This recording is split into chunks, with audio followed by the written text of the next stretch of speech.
I stepped over the churned-up ground, my boots sinking into tire ruts, so deep they felt like someone had tried to carve a road through my forest. A chainsaw clattered onto the dirt beside a stump that was still bleeding sap. 250 pine trees, 15 years of growth, were gone. An excavator idled at the edge of the clearing bucket lined up with orange survey stakes. In the center stood a sign, Future HOA, clubhouse site, prep complete. Then I saw her. The HOA president, Marla Vance, standing beside the machine with a clipboard pointing, directing the crew like she was building on land she already owned. I raised my phone and started filming. Those pines were timber appraised at over $500,000 planted by my father and inherited by me outside the HOA boundary. Marla noticed the camera and didn't flinch. "County approved," she said. I zoomed in on the date on her paperwork. Then why were my trees sold 3 days before that approval existed? Her smile slipped just enough to tell me the clubhouse was only the first lie. Marla Vance didn't introduce herself. She ordered the excavator to shut down, then told the crew to stand by, like I was, the disruption, not the theft. She flipped her clipboard and snapped a finger toward my phone. "Recording won't help you," she said, already moving pieces on the board. She walked the site with practiced authority boots, skirting the deepest tire ruts, pointing out where the clubhouse foundation would sit, where parking would cut through what used to be my tree line. One gesture sent a contractor to stretch caution tape across my access road. Another gesture brought out a laminated map that magically pushed the HOA boundary west right through my inherited pines. "This is a compliance action," Marla said once calmly, like that ended the conversation. She explained once her motive: the community needed amenities to protect values, and this project was non-negotiable. That was the only time she bothered to justify anything. She handed me a pre-filled form and a pen. "Sign here to acknowledge HOA authority. Sign here to waive claims. Sign here to avoid escalation." When I asked who approved the clear cut, she tapped the county seal on her packet and smiled. When I asked why the trucks left ruts deep enough to break axles, she blamed weather. When I asked why the timber buyer's invoice predated the approval, her eyes hardened. "Last chance," Marla said, lowering her voice. "Fight us, and we assess you into the ground." She didn't wait for my answer. She turned back to the crew and said, "Resume prep like the forest," and my rights were already gone. The crew didn't leave after Marla turned her back. They got comfortable. By noon, the access road my father had cut by hand was blocked with orange cones and a rented barricade stamped Cedar Crest HOA Safety Zone. Trucks rolled in and out, their tires sinking deeper, each pass carving ruts so deep my boots disappeared to the ankle when I tried to cross. Every rut led back to the same place, the clearing where my pines used to stand. I walked the perimeter with my phone up, narrating timestamps, license plates, contractor logos. A man in a reflective vest stepped into my path and told me I needed permission to be there. I told him it was my land. He shrugged and said, "Talk to the HOA." An hour later, a compliance notice was zip-tied to my gate. Unauthorized interference with community improvement project. Fine pending. Further action forthcoming. No explanation, no citation. Just a warning designed to land like a punch. Marla didn't come back, but her presence lingered. Workers avoided eye contact. One of them muttered, "Sorry, man," when he thought I couldn't hear. Another told me quietly that they'd been instructed to finish site prep before the weekend foundation, trenching included. That was the moment it stopped feeling like a mistake. Mistakes slow down when challenged. This sped up. That night, floodlights came on. Generators hummed. The forest edge glowed like a construction site, not a farm. I stood at the boundary stake my father had driven into bedrock decades ago and watched them work past sunset, chewing into soil that had taken years to stabilize. They weren't pressuring me to talk, they were pressuring me to disappear. The certified letter arrived the next morning. Special assessment. Notice immediate compliance required. Amount due mid-5 figures. Deadline 72 hours. The justification was almost impressive in its audacity. Hazard mitigation. View corridor preservation. Emergency clubhouse access grading. They claimed the pine stand had posed a safety risk to the community, and that removal was necessary to proceed with a time-sensitive project approved by the board. Failure to pay, the letter warned, could result in liens, interest, accrual, and recovery actions. Attached was a map, clean, colorful, and completely wrong. The HOA boundary had been nudged west, swallowing my acreage in a neat dotted line. It looked official enough to scare someone who didn't know land. I did know land. I laid the map next to my father's survey, then pulled county GIS data on my laptop. 3 layers told 3 different stories, and none of them matched the HOA's version. When I zoomed in, I caught the approval stamp. The font weight was off. The seal resolution was wrong. Someone had copied it from an old filing and dropped it onto a new document. I called the county clerk, didn't accuse, just asked a question. She checked the permit number and went quiet. "That number doesn't exist," she said. "And we didn't approve any replat there. The system had entered the fight and it was lying." By the time I hung up, another email came through. Approved vendor list. One name, one phone number, one quote attached. Site prep grading and timber removal coordination, $48, $700. Payable immediately, non-negotiable. That's when I understood the assessment wasn't about recovery. It was leverage. I drove to an independent timber appraiser that afternoon and laid everything out. Photos, counts, growth rings, soil history. He didn't need long. 15 years, he said, running a finger across a stump photo. Good spacing, clean stand. He wrote the number down and slid it across the desk. Low 7 figures in combined timber and land impact. That number changed the temperature of the room. Back at the farm, I walked the clearing again, slower this time. The survey stakes weren't random. They formed corners, angles, a footprint. When I measured it against the HOA's glossy clubhouse, rendering buried deep on their website under future amenities, the match was perfect. They hadn't cut trees to clean up. They'd cut trees to claim ground. The clubhouse sat squarely where the densest pines had been, its parking spill bleeding into the rest of my acreage. Removing the forest wasn't collateral damage. It was step one. That night, a neighbor I barely knew pulled up at my gate. He didn't get out of his truck, just rolled the window down and said, "They did this to the Wilsons last year. Smaller scale, different excuse." I asked him why no one fought back. He laughed once, "Because it's expensive to fight alone." I went home and spread everything across the table. Appraisal, fake map, assessment notice, contractor, quote. The pattern snapped into focus. High-value land outside HOA control, pressure through fines, a project framed as community good, and a clock ticking toward financial exhaustion. This wasn't about rules. It wasn't about safety. It was about converting private value into HOA-controlled assets fast enough that resistance became impossible. I called my attorney and told him one sentence. "They didn't just steal my trees," I said. "They're using the clubhouse to steal the land." He paused, then answered quietly, "Good. That's felony territory. Now we slow them down and make them prove every inch." The attorney didn't rush me.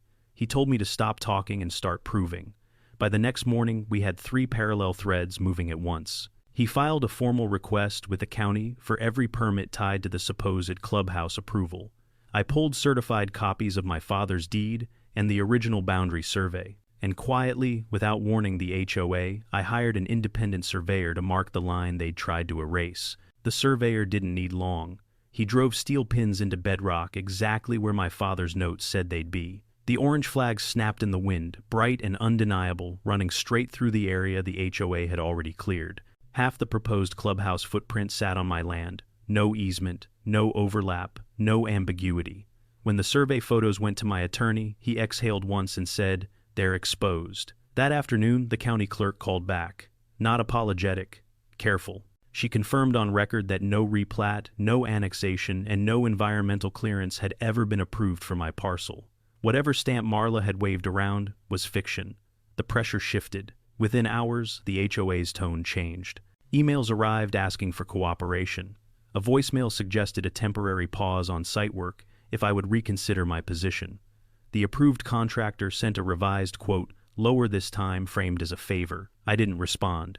Instead, my attorney sent a single letter to the HOA board, copied to zoning environmental review and the county auditor. It laid out the facts without drama: unauthorized timber removal, exceeding 7 figures in combined value, fraudulent boundary claims, and imminent construction on private land. It ended with one line: "Any further disturbance will be preserved as evidence." The machines went quiet that night, but silence didn't mean surrender. It meant recalculation. The recalculation came 48 hours later. A courier showed up at my gate with a thick envelope labeled "Confidential Settlement Proposal." Inside was a document already signed by Marla and the HOA treasurer. It acknowledged procedural irregularities without admitting wrongdoing and offered compensation for the timber far below appraised value in exchange for something far more expensive: permanent HOA authority over shared-use development zones, including my land. They wanted the forest erased on paper, not just in soil. Attached was a deadline: signed by Monday, or the assessment would be reinstated with interest and the HOA would resume authorized improvements. That was the moment they crossed the last line, because buried in the settlement packet was something they hadn't meant to include: an internal budget sheet titled Clubhouse Funding Gap. It showed projected costs ballooning past HOA reserves with a handwritten note in the margin: "Land control solves this." My attorney didn't smile when he saw it. He leaned back and said, "They're not bluffing anymore. They're desperate." We escalated immediately. He forwarded the settlement and budget to the county auditor as evidence of attempted coercion tied to fraudulent filings. I sent the survey photos and stump documentation to environmental enforcement, noting the absence of a timber harvest permit. And quietly, because panic makes people sloppy, we notified zoning that concrete footings had been planned without approval. That evening, Marla called me directly for the first time. She didn't threaten. She pleaded. "This has gone too far," she said. "You don't understand the pressure we're under." I asked one question. "Why is my land in your budget?" She went quiet. "You can still make this easy," she said finally. "For everyone." I hung up. The next morning, engines roared back to life. Not construction engines, county trucks. Inspectors walked the site with clipboards and cameras, photographing the stumps, the ruts, the stakes. One of them measured the depth of the tire tracks and shook his head. Another flagged the cleared area with red tape and posted a bright notice on the clubhouse sign: "Stop work, pending investigation," across the tape. I could see Marla standing at the edge of the clearing phone, pressed to her ear, watching her project freeze in place. The forest was already gone, but now the evidence was locked, and the fight had moved out of her hands. Because once authorities step in, there's no negotiating backward, only explaining how you thought you'd get away with it. The HOA called it a special community briefing, but everyone knew why the room was full. Folding chairs packed the clubhouse, annex people standing along the walls, murmuring as Marla Vance took her seat at the front table. Behind her, a blown-up rendering of the future clubhouse glowed on a projector screen: clean lines, smiling families, no trace of the forest that used to be there. She opened with confidence, talked about amenities, long-term value, and temporary disruptions. When someone asked about the clear cut, she smiled and said the trees had been removed under proper authority. That's when I stood. I didn't introduce myself. I held up the survey map and said 250 pine trees were cut from my land to build this. The room shifted. Marla tried to interrupt, but my attorney spoke over her, citing the bylaws. I was allowed to finish. Marla leaned into her mic. "This individual doesn't even live inside the HOA," she said. "He's trying to derail a community project." Before she could say more, the back doors opened. A man in a county badge stepped in and said, "This meeting is now being observed as part of an active investigation." The room went silent. I walked to the front and placed the evidence on the table once cleanly. The independent survey showing the true boundary line. Photographs of the 250 stumps with timestamps. The timber appraisal valuing the loss in the low seven figures. The HOA's own budget sheet listing my land under clubhouse funding gap. No speeches, no repeats. I pointed at the survey. "Half this building footprint sits on private property." I pointed at the appraisal. This wasn't landscaping. This was felony-level timber theft. I pointed at the budget, and this explains why. Marla stood up so fast her chair scraped the floor.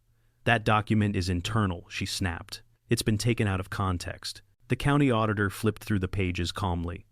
"Then you won't mind explaining it." Someone in the crowd shouted, "You cut his trees to pay for this." Another voice followed. "You told us it was approved." Marla looked around, searching for control that wasn't there anymore.